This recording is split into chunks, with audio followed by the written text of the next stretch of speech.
best and well for basketball team, and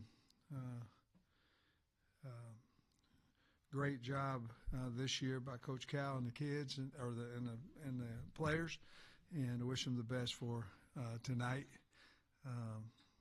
against Kansas. So I'm ready whenever you guys are. Coach, player we haven't heard much about. I know he was high expectation. Keyshawn Davila, how's he doing? Yeah, I like him, and I think he's done a good job. He's in, obviously he's battling with those other corners, but I think we hit on him. I like him. He's really, really fast. So, as we continue to go, I look for him to get better and better, which we really have done that. Our defense has really improved, I think, over the last few days. I think the corners are part of the reason. Last year you had Malachi backing up Taylor, and this year you got a lot of young guys behind him. So are you a little concerned there if Taylor gets hurt, or do you feel pretty good about by the time ball rolls around, those guys will be ready, at least one of them? Well, I think KJ Jackson, I think he'll be ready. He's done a lot of good things, and again, I think he's improving. It's a good competition in there. But I like KJ, and he's made some good throws. Continue to learn, but I think we'll all feel really comfortable when he goes in a football game. Nico looks like he's gotten, or I keep calling him Nico Iamaleava. I can say his name, the last name right. He looks like he's getting a lot of the third team reps. What have you seen from him from day 1 to day 5 now? He didn't play last year, so I think his development, his improvement is going to go a little bit faster than even if he had, we really like him a lot. He's got a strong arm, works extremely hard at the craft, big-time technician, spends extra time learning his responsibilities. But you're right now he's gotten not all but most of the 3 reps, and so we're trying to find really right now KJ would be the 2, and then we're just trying to find out who that 3 is. Boda's getting some reps in there. Grayson's getting some reps in there. Grayson's actually improving as well. But I like him. He's talented. He's what we thought we would get when we signed him late. We touched on this a little bit the other day, but a lot different looking receiver room. You go from 6'4", 6'7" guys to a lot shorter, 5'9", 5'8", 6'1". So do you feel like you're going to be better, worse, or just different at wide receiver? I think we're going to be pretty special in the slot.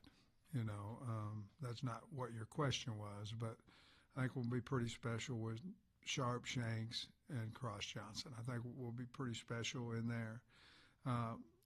On the edge, I would say C.J. Brown, CeCe would be the 2 guys that's probably stood out the most right now. We need Omega Blake to keep coming on, which I believe that he will. Monte Harrison made a couple of really nice one-handed grabs the other day, but I think probably to answer your question, we're probably 7 or so deep right now. We need that elite big man, whether that be Blake takes that, Harrison takes that, but we need that elite physical one-on-one presence guy, and I believe they're on the team.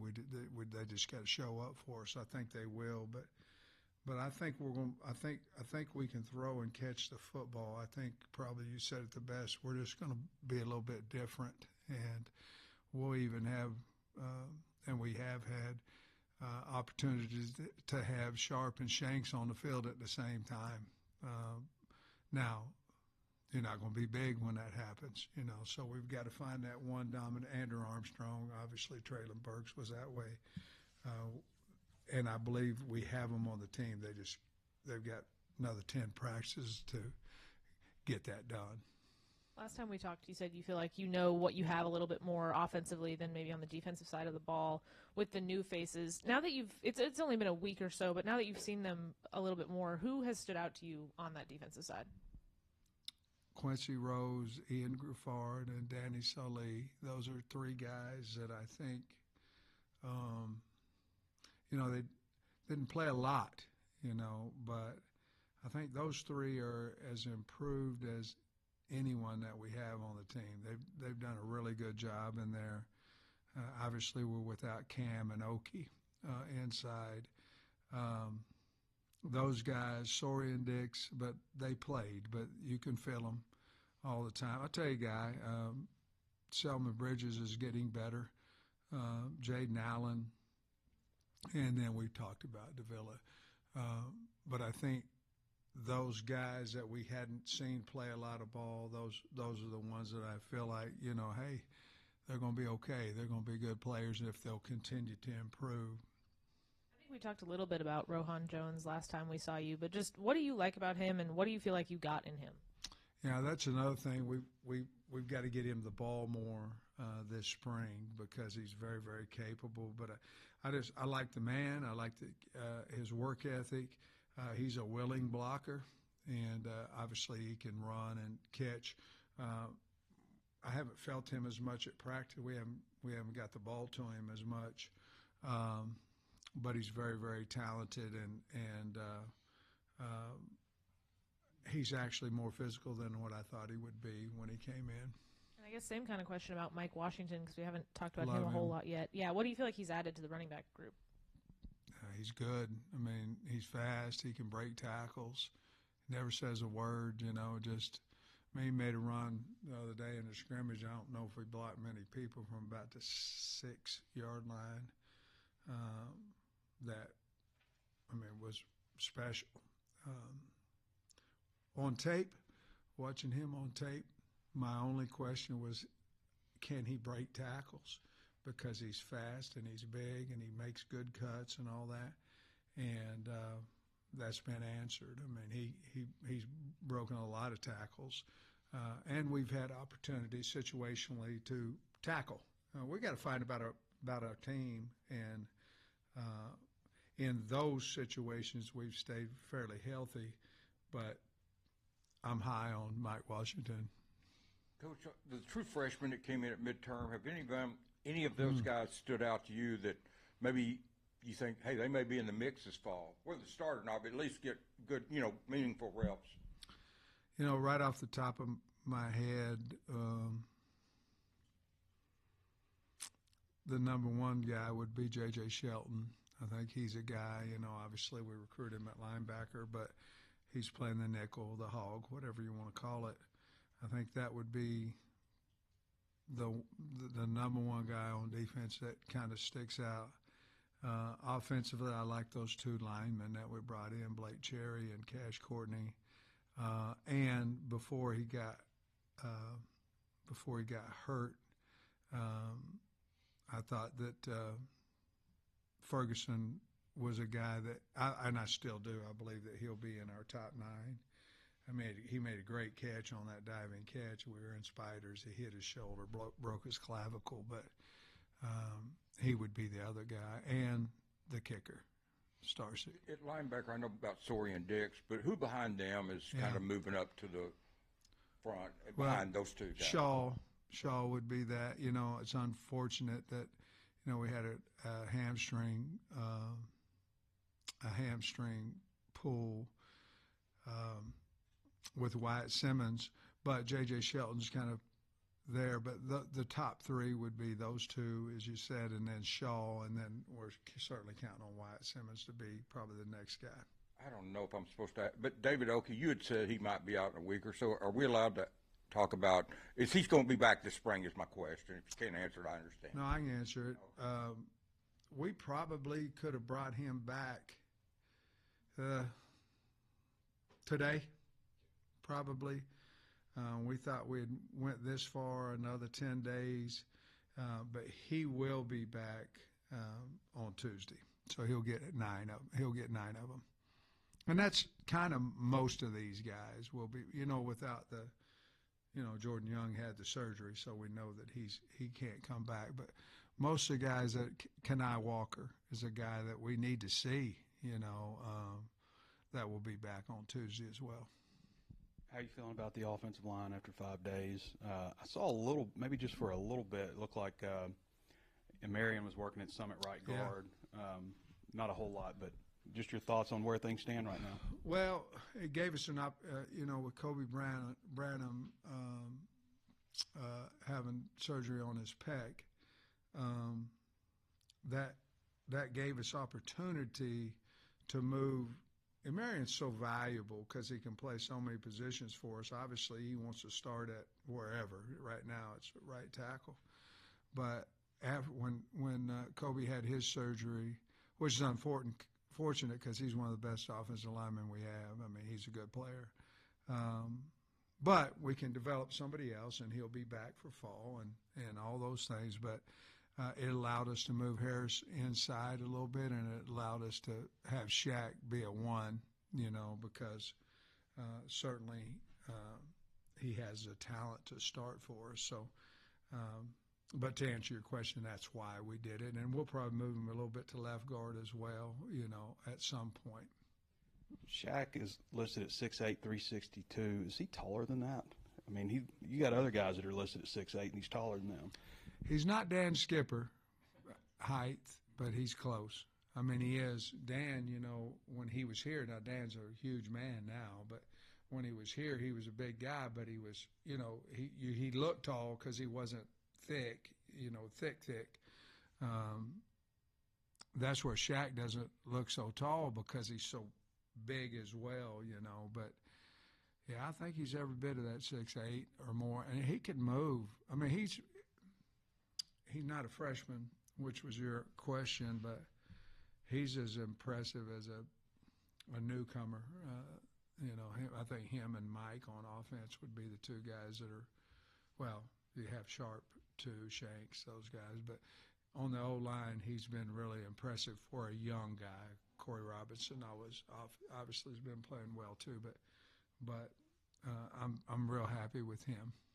Seems like so far maybe Larry Worth is kind of the voice in the secondary right now. Your thoughts on him? He said he verticaled 41 inches also. What kind of future does he potentially have at safety or nickel? Well, we're kind of rotating him a little bit, at hog and safety, and obviously I think we have 4 guys in the secondary, that we're going to get back. They're just not healthy right now, so we're trying to find out exactly which place Larry can play. But, he ran, I believe it was 47-something into 400 meters in high school, and it just wasn't as big as he is now. But I believe he's an NFL-type player. He can really run, and he's physical. And you're right, he's always been a vocal guy. I don't know if they were listening to him as much as they do now since he's starting and he's making good plays and all that. But he has that capability, and I like him a lot. He's really, really physical. And so we just have to find out where we're a better defense, whether he's at hog or whether he's at safety. Right now he's playing more safety.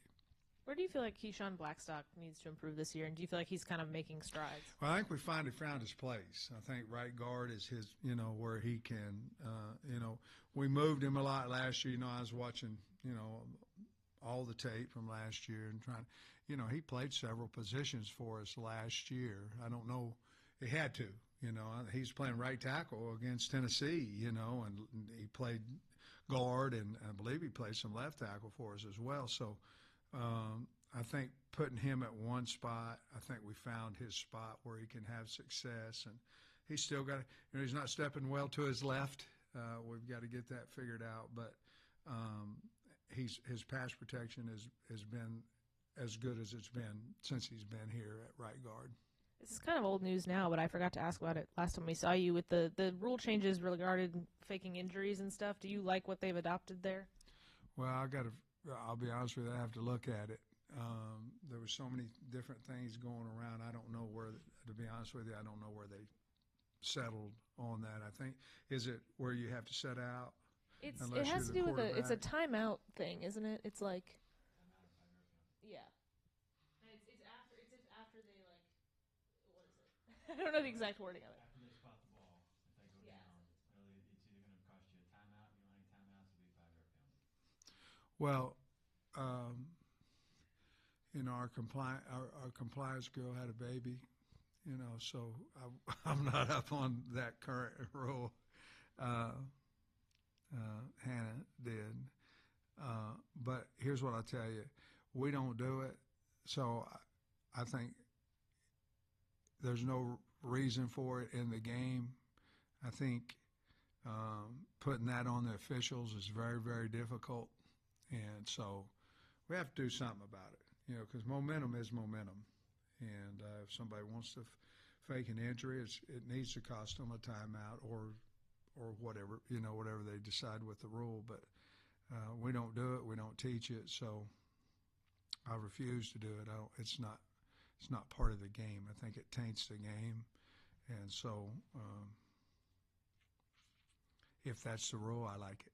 Because I think the Coaches Association had floated the idea of, you have to sit out for the rest of whatever it is, the drive, I think, or the series. I think everybody was okay with that, except for the communication part. If that happened to be your guy and the quarterback, if you're in a 2-minute drive and the quarterback gets hurt, because again, if a guy goes down, the rule isn't did he fake it, or is it if he goes down, he goes down. And I think there was a big concern about trying to have a 2-minute drive and your quarterback, gets dinged up a little bit, and you've got to use a timeout. You don't have one. You understand what I'm saying. So I think that was the biggest, that and the communication defensively. I always wonder, is everybody, if you're, somebody's cheating on faking injuries, is the training staff in on it? It's everybody had to be on the same page. How's that work? Once you run out there, a lot of times, they'll tell you whether it's real or not, and then they're not just going to pull him up right then and there. You got to wait a minute. It's days of our lives or whatever. You know what I mean? All my children. You got to act a little bit. Work it out. Your freshman defensive tackles, do you think Bell or Otis, either of those guys, might be able to help you this year? They might. Certainly have the athletic ability. I like both those kids. They're doing better. They certainly might. They're both good gets, I'll tell you that. They're athletic. Well, after watching, obviously, 5 practices, anything stick out as far as, you got the April portal window coming up, and, you've talked about some of the guys you were able to get last year, a lot of good contributors. Yeah. Any areas you feel like you're a little thin, need a boost? I think when you look at it, I think it's defensively, and I'm talking about depth. We're over offensively. We're over our number. So most of our help would be, I thought, Trey, earlier we might need some inside help, but, we'll see where Oki's at. Obviously, we have Cam Ball. I'm very, very happy with Ian and Danny. Defensive end wise, and then some secondary. We've got to do something there as well. That would, to me, be where we would go in the portal if we have scholarships available, which I'm anticipating we probably will. Do you mean more corner or safety or both? Or both. Is it more about just depth? I know safety numbers are a little low. Both, yeah, both. We originally when we had our first meeting, I was talking about 6. I was talking about 1 or 2 up front and the rest of them in the back end. So I don't know that that's changed because of what you said. Our numbers are and some of it's because 4 of them are out, but our numbers are low back there. We've got to do that, and I've learned, at least I've learned this in the portal, if a guy leaves and say he's not a starter, well, let's do it the other way. How valuable was Hudson Clark for 4 years for us? He got a lot of hell because of this or that or the other, but he wouldn't have been out there if he wasn't our best option, and it was corner, it was hog, it was safety. So I have learned that the depth is very, very important. You don't obviously go in the portal for depth. You go in for a starter, but you need depth, and you'll get it from the guy who's starting now, or you'll get it from, the guy coming in from the portal. So the one thing I'll say this is I think our competition at most every spot right now is pretty good, and I think that's why I feel like that's why we're having really good practices so far. Back to Monte, he obviously was, mostly a special teams player last year, coming from baseball. How big of a jump has he made from being, I guess, reintroduced to football in a way to now, and can he legitimately help? Because he has made some plays out there, but does a guy go from 28-year-old special teams player to 29-year-old key player for you? I think that he's improving. I think that he may improve because of his age and he was in baseball and all. I think he may have more of a gradual improvement, which I think maybe you're alluding to, or that's what I'm alluding to. How about that? I'm seeing that. The younger they are, it seems to me like they jump faster, So I think the more he practices, the more he gets used to playing football. Again, it's not only that he never played football for that many years, but he was playing sports, but it was another sport, and age. But he had two really nice catches on what's the day? Tuesday, and I think the competition that he's in right now with these other guys, I think that will help him continue to strain and get better. Coach, I've got one last question. On Courtney Crutchfield, how's he coming along and improving and getting better as spring moves along? He's getting better. He's pushing himself better than what he did early. A lot of that has to do with understanding the system, understanding the route tree, all those things, how they group together. He's doing a better job. I'll say that. He's doing a better job. He's coming on each day. As long as he continues to work, I think he'll be a fine player for us. Thanks, Coach. All right.